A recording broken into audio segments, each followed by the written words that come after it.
I have my second pick, who actually, depending on how it goes and if there's trades, he might be the second pick overall. Not to Washington, I wouldn't think, but my I second hope not. is Tua, the quarterback out of Alabama. Everyone knows him. Everyone knows Tua. The big thing that everyone's been talking about, and I think it would have been more of a conversation without the injury, but he did have a pretty significant injury. He had a dislocated right hip with a posterior acetabular wall fracture. That's the fancy definition. Do I know what that means? Nope. Sounds like it's something that it really messed up his hip. I'm just gonna go there and say that sounds really fucking painful. Yeah, does not sound good. Uh, so, and then some people say, well, he had, not anything big, but he had two high ankle sprains. He had one in 2018 on his left ankle. He had one on his right ankle. It was a high ankle sprain. So little stuff, right? Not the end of the world. That stuff there doesn't concern me at all. His hip does. Yeah. But the way I look at it nowadays, before you dive into this here, if you think the guy can play 7 good years, God, and he's your guy, take him. Like, maybe you win a championship in 7 years. Like Big Ben won in his rookie year. It's been done before, people. Sometimes you're just missing the quarterback. Yep. If he's your guy, take him. Continue on, Eric. I won't interrupt here. No, that's fine. It's like I said, that's the big that's the big question with him, right? Like, and a lot of people are gonna have that question about him. So, watching film on him earlier, I obviously watched Tua a little bit. I've seen a lot of highlights, but I kind of really dove in today, and I kind of went back and watched the Clemson game he played against. I watched him against LSU this year, trying to see him against the higher end competition. I checked him out against one or two other teams. I can't remember who they were off the top of my head, but so a couple things. He might have the nicest deep ball out of all the quarterbacks, just for like where he can put it. Like he's putting some of these plays on a line, and he's mobile. Dropping dimes is what you're saying. Dropping dimes. Yeah, he's mobile. He can get out, which some people then worry. If he gets out there, if he's running around, can he handle taking the punishment, which is that's the problem, right? We get to sit back and watch two quarterbacks that they get hit because they get sacked once in a while, but they also knew how to get rid of the ball and they didn't take unnecessary punishment, right? Like between Tommy and Phil, knew how to duck down, right? Yeah, right. You're not taking those those open field hits when you're running down the field. They're different, right? And you're trying to slide and guys are taking your head off anyways because, well, screw it, make them pay. So it's one of those things. He's good. Like one of the things you kind of mentioned about Joe Burrows earlier was that you wanted to see him throw that back shoulder pass, and just a hair more. And Tua does it. He does it so good. He would just find that way to find Jerry Jeudy or all these guys that were on that team. Find that back shoulder throw, and he would just. Sometimes you got to throw the receiver open, right? Like. Well, and that's it. Because what the NFL is like. Sometimes you or not even college too. You got that just a hell of a cornerback and it's just tight coverage, and you throw the back shoulder to give your guy a chance. Right? Yeah, you giving your guy some space, right? So he's good when it comes to throwing the back shoulder. A lot of their stuff, and this is just college football, right? So this is why a lot of guys when they're coming out of college, they kind of mention, while they, this guy was in a pro style offense. And that's a big thing for a lot of people because you actually get to see him in typical under center, 3 steps, let it rip, whatever. He didn't do a whole lot of that. He did a little bit of it. He did some though. But a lot of it under the center, right? Yeah. Some. But a lot of it was run pass option, different sets when it came to that. Which the RPO, it's an easier way. It helps a lot of these guys, right? Because they're looking at the rush, decide if they're gonna leave it in the gut of the running back, defense too, or whatever, or am I gonna have to chuck it? And it's usually there's the way that they're set up. A lot of one of their favorite plays that they ran that I kind of picked up after a while is they have 2 receivers on the left side, both running slants inside, and they have one guy running up up the side on like a streak, and he'll do an RPO and usually hit the guy out if the first slant guy, if you can catch that guy off guard, because a lot of times you're going to have the cornerback, linebackers, everything kind of biting in on that potential run, so that they kind of gets them off that. They ran that a ton, and so a couple things I didn't like is I didn't find that he didn't pick up the blitz very well. So I just found like when he got into trouble with blitzes or anything else, he almost thought that I can get this guy. I can get rid of this before that guy gets here. I can see him coming off that. So kind of out athlete the guy. You know what I mean? Yeah, out athlete the guy, or even just think that by the time I get that ball, that guy's not going to be quick enough. Like there was multiple ones where guys are just lining, and you can tell that he's going to be coming unprotected off the edge, and he doesn't, and maybe he wasn't allowed over there with Nick Saban, but he wasn't switching up the coverages or checking out to the. That's right. Not all guys got that clearance. Yeah, for and sure. A lot of times you don't, right? And sometimes it's on the center. Sometimes the center's got to be the guy to realize that. It all depends on what offense it is, right? That's why in the NFL they say one of the best things you can do for your young quarterback is get him a good center. A good experienced center that can kind of take care of the line for him. So it's one less thing. The Jets used to do that with Sanchez, remember? Yeah. So was it Nick Mangold? Nick Mangold. Wasn't that the center for the Jets? I think so. He was either center or beauty. He was a beauty. He was on the offensive line. I know that for sure. I hate the Jets people, and I'm yeah. Look at that. You gotta recognize talent. Yeah, exactly. So, like I said, that was one thing I just kind of found like it was just kind of odd, but. And like I said, if he's getting pressured, he's throwing, off his back foot, which you don't want to see, kind of just hoping that his arm. The other thing I found that was kind of odd, but when he was running sometimes, he'd get out or he'd be open. And instead of just planting his feet when he had lots of time, there's no rush close to him, he'd almost do like that, throwing like both feet off the ground. And you just can't get the same power, can't get the same torque, can't get the same accuracy. Kind of like a leaping hove, They're just a leafing, whatever, and it's like plant your feet. And a lot of them were, passes that were incomplete because they weren't accurate. So that's a technique thing. Like you said, though, no feet in the ground. That's huge. Right? You gotta plant that feet. And yes, guys like Aaron Rodgers. Shoulders aren't square. It's huge. It's huge when you're throwing the ball. Like I said, and guys with elite arm talent like Aaron Rodgers or Patrick Mahomes, they can get away with that because they're Aaron Rodgers and Patrick Mahomes. They're that good, they're that talented that they can get away with that stuff. You can't get away with that stuff when you're not at that level yet. And maybe he gets to there, but like I said, it was just one of those odd things. Like you just would hope that he would just plant his feet sometimes.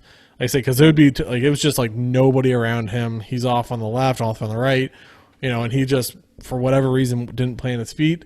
And it's a mechanics thing, right? Like you gotta coach that guy up to get there. But like I said, obviously he played against a lot of good teams. He played against Clemson in the championship. He had some good numbers, but he did like that game. He had. He went 22 for 34 for 295 yards, 2 TDs, 2 interceptions. A lot of that came at the end. A lot of it was garbage time stats.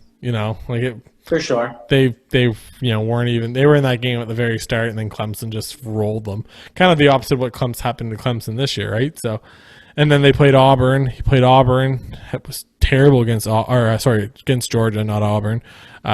He went 10 for 25, 164 yards, 1 TD, 2 interceptions.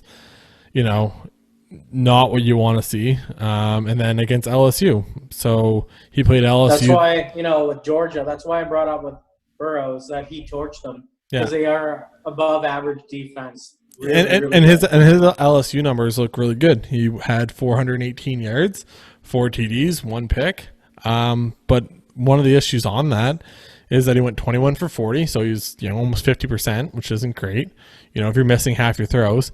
There was at least 2 passes over like 70 yards. They're just like big bombs. Guy catches it, runs down the side. Nobody can catch him. And, that's huge. But, if you have, you take those 2 away, which obviously you can take away big plays in any game. But you take those away, and your numbers look even worse, right? If you're you have to lead them and stuff, but if your receiver didn't have the little bit extra speed, or if it's just not where it's supposed to be a little bit, you could have a lot worse stats. Disrupted, exactly. And those are against good teams, right? And that's where you want to see your quarterbacks in the college ranks play their best, is against these good teams. And that's why you like a guy like Trevor Lawrence. That's why you like a guy like Joe Burrows. That's why you like a lot of these guys, right? You don't want to measure them against, like I said, I'll say it 100 times. You don't want to see them do it against Appalachian State or some random you random want team. To see them against a team that's close or right there with them. Like that also is going to have NFL talent, right? So exactly. It's I'm gonna good. chime in here. Like things I like about Tua is, like Eric said, he's got a pretty good arm. He's a crazy athlete, so he can run his way out of anything or buy time. And when the play breaks down, he can make it happen. Eric didn't say that, but he basically said that. Yeah. If you watch football, it's exactly what he said. Other things I like, he's a good leader. He's not afraid to take a hit. He'll stand in the pocket and get just wrecked. You can't teach that stuff. That's huge, especially in the NFL. Well, it is in college too, let's be honest. Things I don't like, I don't find a lot of times they'll hit play action. They run the ball so damn good. They got good offensive linemen. That they'll run play action and all this stuff. And his first read, like I mentioned this to Eric before we got on the air. His first read will be wide open. He'll smoke it. So I find compared to some other quarterbacks in his draft class, he didn't scan the field or have to read for that second and third option as much as like a Herbert or Burrows did. And so that's to me that's a little bit of a flag. Man, I'm not gonna lie to you, man. There's a lot to like about Tua. There's a lot of times he did hit his second read or his third guy. Like Eric said, but just like I don't want to just say for him, but like a lot of quarterbacks, when you're on the run, you don't have your techniques, so you're flushed out of the pocket and you let it buck. Was he inaccurate? You're damn right he was. He missed some wide open guys, or he missed some guys that got open for him. Yes, and not by a little bit, by a lot. But who am I to say? The guy's running for his life. He's running towards the sideline, and he's thrown across his body sometimes, and he's that's no excuses. So there's an area like Eric just pointed out could be improved, but there's a lot of you cannot teach the leadership. This guy came in the championship game and they're down by 20 and took over for Hurst and led Bama back against a very good Clemson team. And I find that's one thing about us. Yeah, and I find one thing about us is we're going to tell you guys exactly how we feel. We're not just going to sugarcoat it and be like, oh, this guy's the greatest thing, and we'll give you 20 points about what he does great and leave out the other stuff. We want you guys to know, if you don't have the time to go watch the film, or maybe you just want some cliff notes, right? So you want to just, it's easier to listen to a podcast as you're driving or you're out for a walk, which a lot of people are doing right now, or whatever it is. We want to give you guys those cliff notes so you can say, okay, so this is what I can expect out of this guy when I look at him at the draft. If I want to sit down and watch the draft, next Thursday night, and I see that he gets taken by whoever, maybe it's your team, maybe it's my team, maybe it's whoever's team, right? What can we expect? And for this guy, for Tua, and for a lot of these other guys, right? So it's he's got a lot to go. I find though, Do you like Tua? You never told me. I do like Tua. I did come away with a couple more questions than when I had when I went in. Me too today, which is random. Yeah, because I really did like Tua, but you just remember a lot of the highlight, a lot of the big plays, exactly. Right? And you remember the big games, and you remember a lot of these, you just see a lot of the stats. And I want to say with Tua, what I like about Tua, and he's fearless. I said that about Joe Burrows. I don't know if I said that about Justin Herbert. You probably would. Justin Herbert's not fearless. I can tell you about Love. Me and Eric haven't done him yet, but he's fearless too. But I feel as though he doesn't got the talent. He had 2 new coach regimes in his last 2 years. Yeah. That's huge. I don't care if you're what level you're at.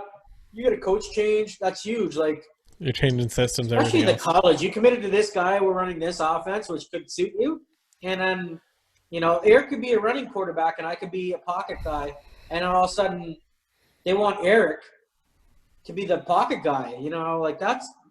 You are who you are, people. Hey, so. I'm an athlete out there, guys. I'm just telling you. He's an athlete. I'm more of a scrambling quarterback, but I make sure my feet are set. So. No, he doesn't. No. His feet are set, but his shoulders are all right. Yeah, you know what I'm saying? I played defense. Let's be honest here. This boy was never made to play offense. Maybe offensive line. I played some flag football. Played some offensive line. Man, we just put you at fullback and just hand me the ball. There you go. Just lead block that. Just give me a lane, Murray. Give me a lane. The power eye. You ready, boy? So yeah, we'll move on from Tua. Like I said, I think he's gonna make somebody happy. So overall, yeah, okay. So overall, give me your thoughts. So I think he's gonna be good. I think he's gonna be a franchise changer. I think he has what it takes to be a starting quarterback at the next level. They said it's going to take some coaching, but that's all these guys, right? No matter who you are. All right. On a personal note, since Miami's in front of you, do you want Miami? If you guys stay, let's say you guys stay pat, they stay pat, and he's there. Okay, so Miami doesn't take him. Are you happy? You get him? Is that your guy? If you're going to take a quarterback. If I'd take a quarterback, it'd be him. Okay, so you'd rather him over Herbert. Over Herbert or Love, yeah. I'd rather Tua. I think everyone knows my stance is I'd rather just see. Well, I want to get it out there. I'd rather see them take an offensive lineman. I'd rather see them take Andrew Thomas, or Jedrick Wills, or. Well, the Chargers could easily get a really good quarterback in the second round too. Or you just wait till next year. There's going to be Justin Fields, and I understand that there's a lot of good stuff, but you like Fields. I don't mind. Or just either or. I'm just saying there's other options for next year that are coming out. So, what do you think about Tua though? I like him. I love his leadership. He's willing to take that hit. There's a lot to like. He's an athlete, period. But he's a leader. Like when you come in off the bench, you cannot coach that. When you come in off the bench and lead your team back from a big hole and you win a national championship. That shows you got something. You got the football, knowledge. He reminds me a little bit of Brett Favre. He's just not with the bad decisions, but Brett Favre's got, like the gun, but just like he's fearless, which I really like. But that also can nip you in the ass. You got to be smart out there. But I like the only other things I don't like I said, really God takes too many damn hits. Like he shouldn't needless hits. He's got to slide. He's got to figure it out. Like those guys are 3 times your size. Why take that punishment? Yeah, just the minor, like you said, ankle injuries and stuff on high ankle sprains. That's not concerning. Yeah, people make it seem like people make it him. Seem like he tore 3 ACLs and he. No, exactly. There's something he hasn't. People talk like he almost like he's a walking, body cast, right? But this is the first big one. The high ankle sprains, obviously, it's something you worry about when he does use his mobility to his advantage. But we'll move on. There's a lot to like. That's all I'll say. There's a really lot to like. That's all I'll say.